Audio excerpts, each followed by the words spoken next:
in. Precise, complete,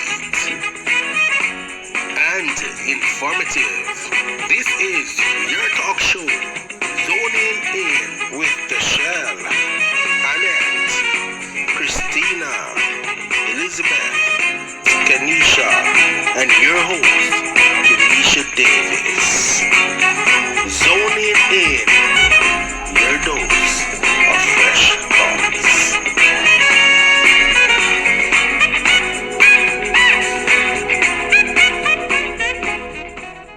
Good night, everyone. Welcome again to the penultimate episode of Zoning In, where once again we'll be zoning in on your dose of fresh thoughts.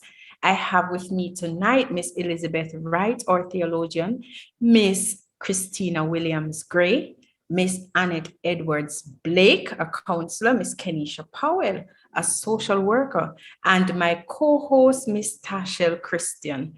Now, tonight's episode is the proof of a man's maleness is in impregnating a woman. And tonight we're going to get the views of those who are on the streets. We want to hear from you. What are your thoughts on the proof of a man's maleness is in impregnating a woman? Welcome to all my panelists. I am happy to have you here tonight, as always. And we will now be hearing from the streets what they have to say about the proof of a man's maleness being in impregnating a woman. So Mark, I'm going to ask you to participate in just a little question that is going around in Jamaica. Okay? Okay. Yeah. So, one of the main question on zoning tonight is, a proof of a man's maleness is the impregnation of a woman. Basically, what it means is a man is not a man until he gets a woman pregnant. What do you believe?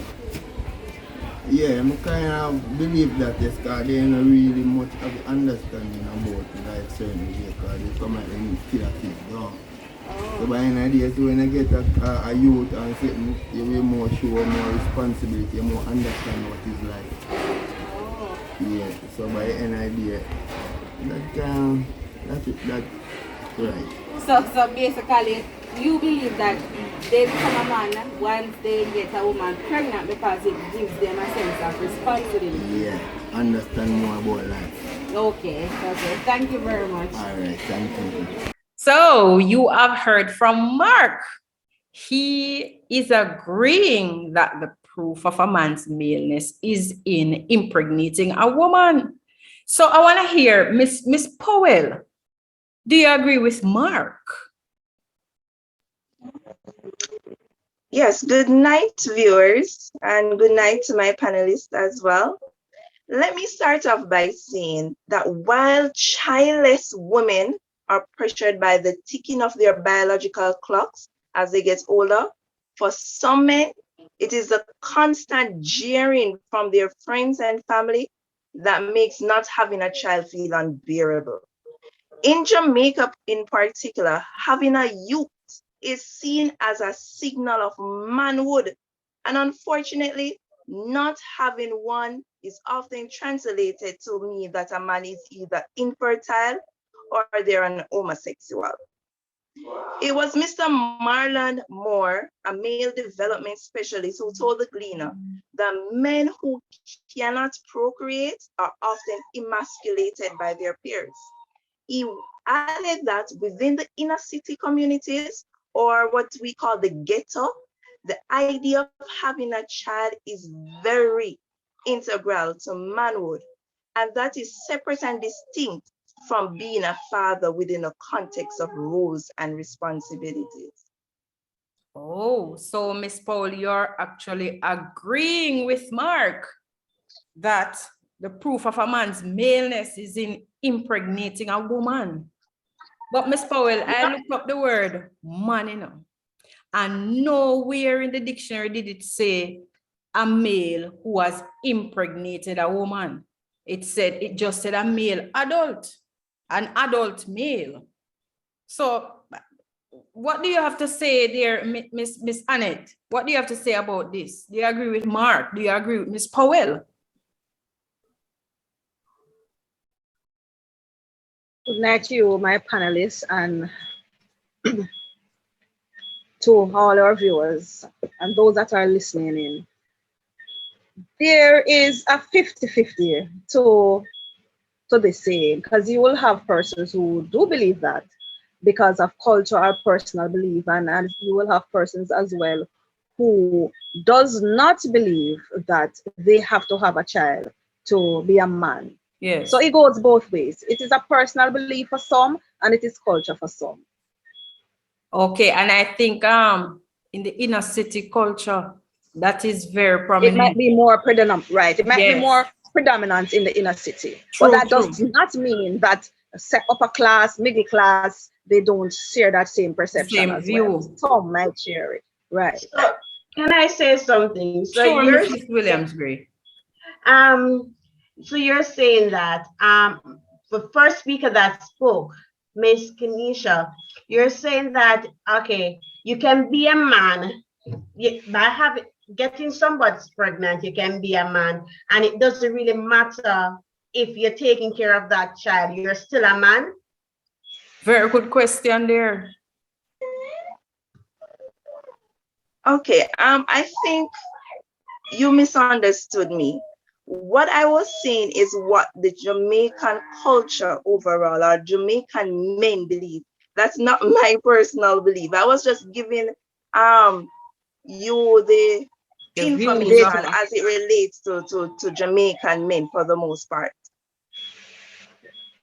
Okay. So I would agree with what our host said earlier about the definition of a man is a male adult.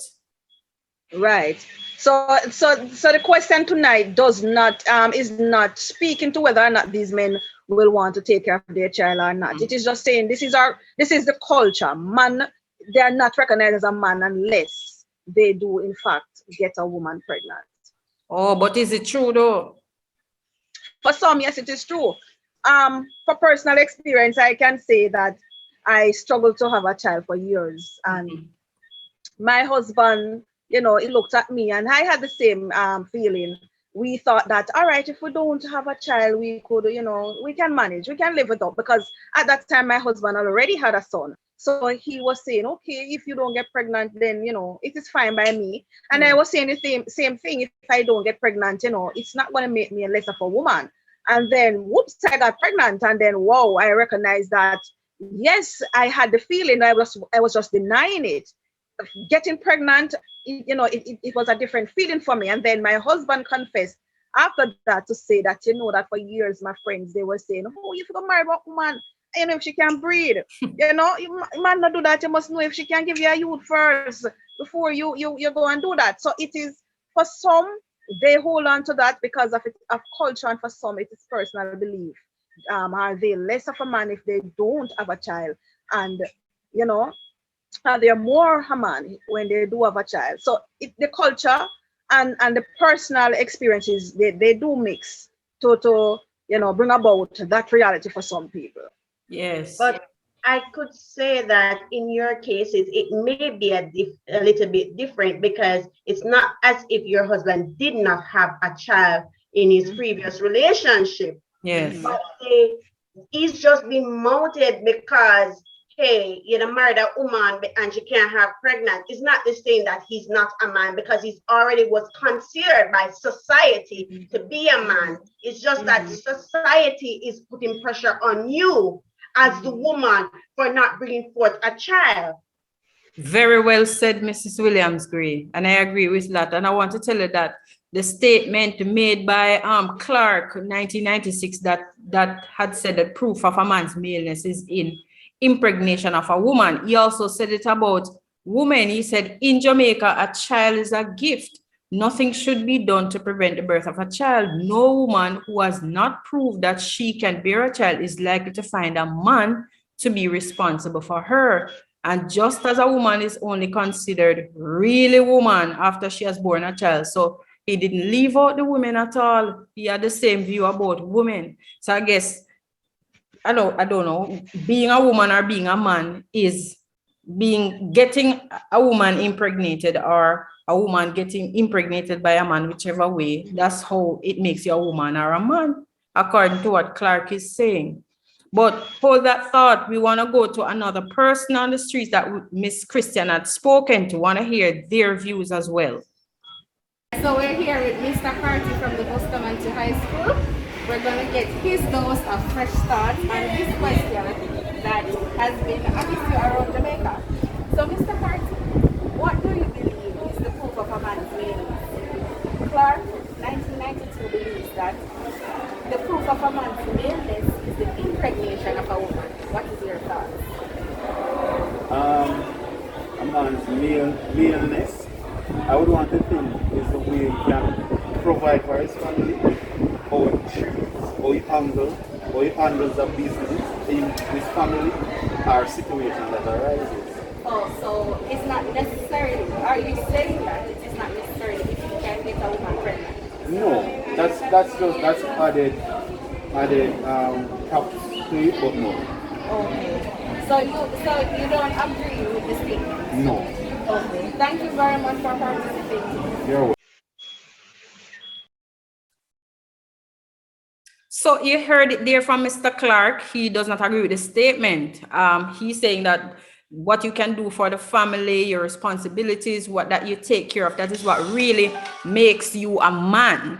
So, but I want to hear from the theologian what she has to say, either about the person that spoke before or Mr. Clark right now. Thanks for having me, Miss Davis. Well, I spoke on the person before. Okay, Yes, so ma'am. from a biblical perspective, it must be important why the Lord would mention in the Bible about this particular young man, Onan. In the book of Genesis 38:39, when he refused to carry out his familiar obligations of producing offsprings for his brother, as odd that it may sound in the modern ears, in our culture, relatively needed to produce impregnation for his deceased relative. Under certain circumstances, Onan didn't get the woman pregnant. However, he spilled. And you know what was the consequences of spilling his sperm on the ground? The Lord killed him, because in the beginning, when God created Adam and Eve, what did he tell them? Be fruitful and multiply and replenish the earth. I see, but I mean, wasn't Adam a man before he got Cain and Abel? So, I mean, I don't think that impregnating a woman really proved that a man is a man. I agree with Mr. Clark. It's the responsibilities and the maturity that you gain, you know, being an adult male. I don't think impregnating a woman at all. But, I mean, what does anybody else have to say about this? I totally agree with Mr. Clark, because imagine if it's that everyone in this world decide that they're going to have a child, what will happen to the children that are unwanted? Who's going to take them up and say, make you my own? I don't think the need for saying, oh, I need to have a child, or Jamaican saying, okay, I must apologize for my use of language. You piss me for born grass. Everyone is aware of that saying in Jamaica, but as a man, I believe that adopting a child that is not your biological child, that is a man. Caring for your family, providing for your family, that makes you a man. And knowing that you are always there for your family in whatever circumstances that there is, that makes you a man. Having your biological child, that does not define you as a man, because there's a lot of children that is out there that their Fatherless. father is basically sperm donor. Yes. So you're telling me that, oh, a sperm donor can go out there, oh, me a man, me a this, me and that, and in color just a pop off, so he's not considered a man in my eyes. And a lot of these ladies, society needs to change. This society needs to change and change the definition of what makes you a man. Yes, definitely, I agree. But we want to run right back on the streets because Miss Christian was speaking to a lot of persons and we want to hear their views. So let's hear our next person on the street. Hi, Mr. Lorraine. My name is Tasha from the talk show Zoning In. Now, I'm going to be asking you a question, basically explaining a statement that I'll need your fresh dose or your fresh thoughts on it. So the statement is, the proof of a man's maleness is the impregnation of a woman. What's your thoughts? Good afternoon, Sasha. For me personally, I believe not just having sexual relation with a female and having a child means that you're a male.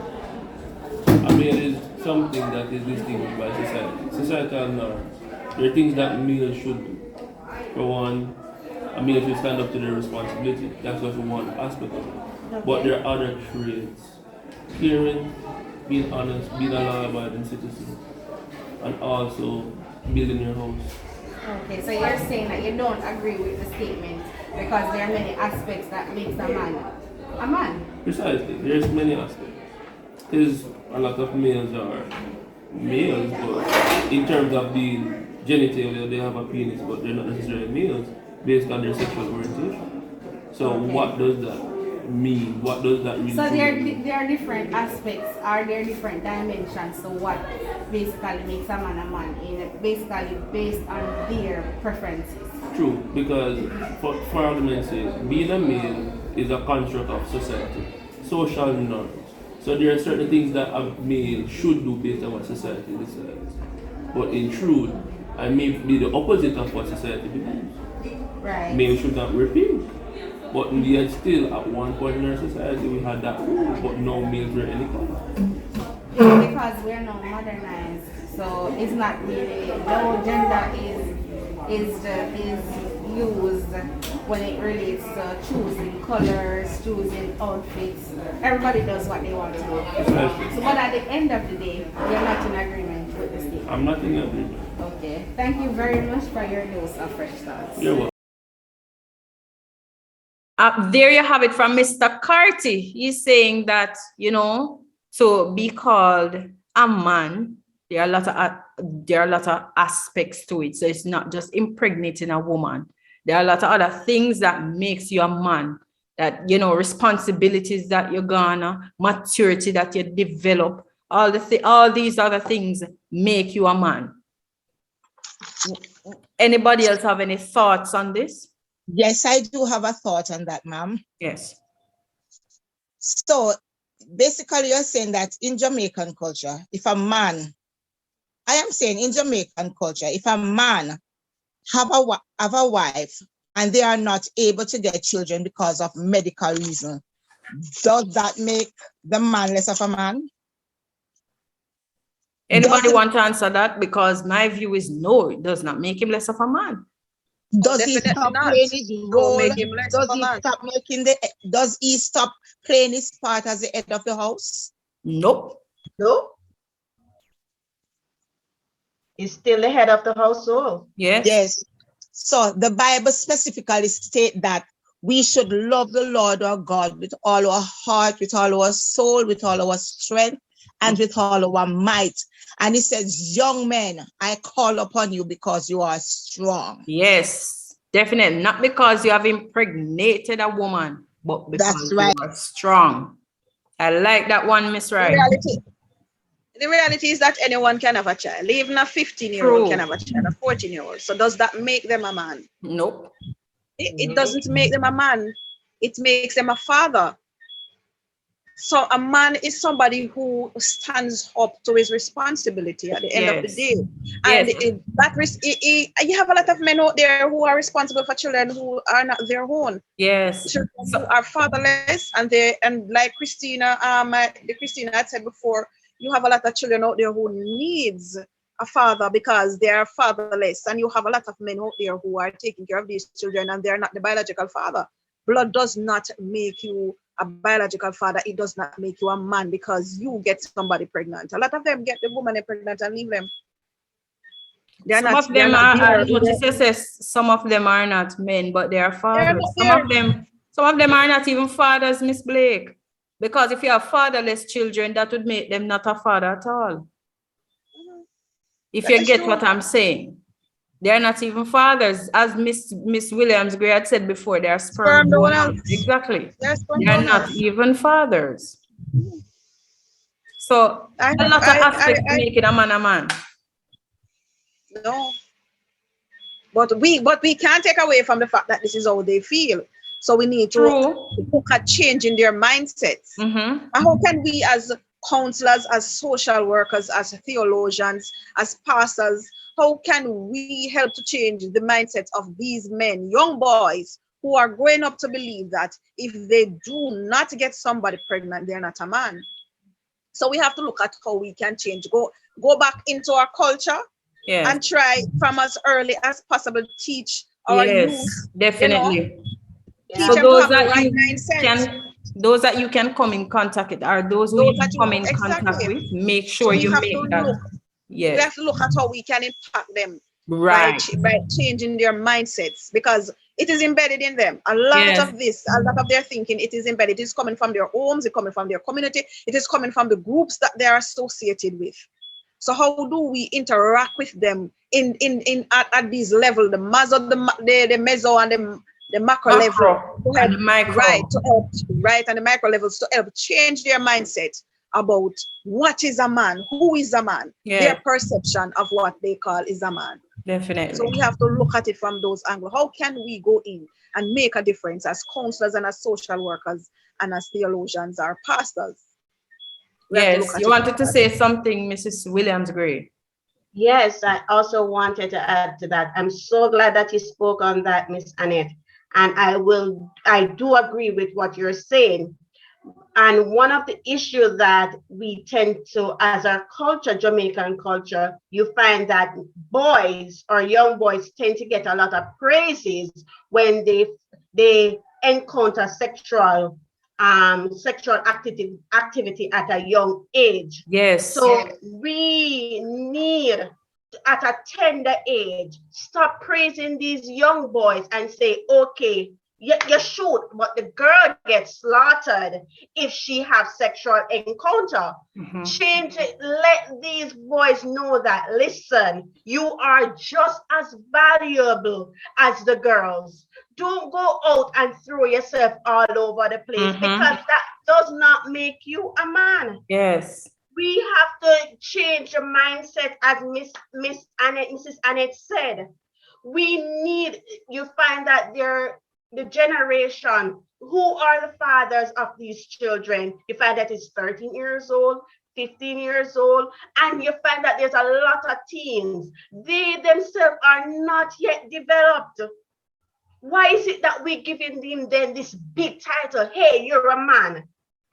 Develop our young boys. Teach them responsibility. You may say, okay, I did not get it at a young age.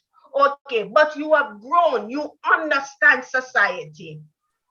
Raise our boys to be progressive, to contribute towards society, and say, hey, this is what encounter. These are the categories that makes you a man.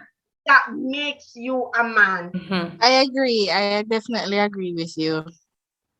Teach our boys, change them from in basic schools. Go in the basic schools. Get programs. Get fathers and sons coming together. Create a bond. Because once you develop the relationships between these young men that are fathers and these young boys, you find that a relationship is created. And once they have that relationship, you find that, oh, my father is there for me. My father. They have a role model. Yes. Yes. Which is what we really need. Good role models for our young boys. So let them know what it takes to be a man.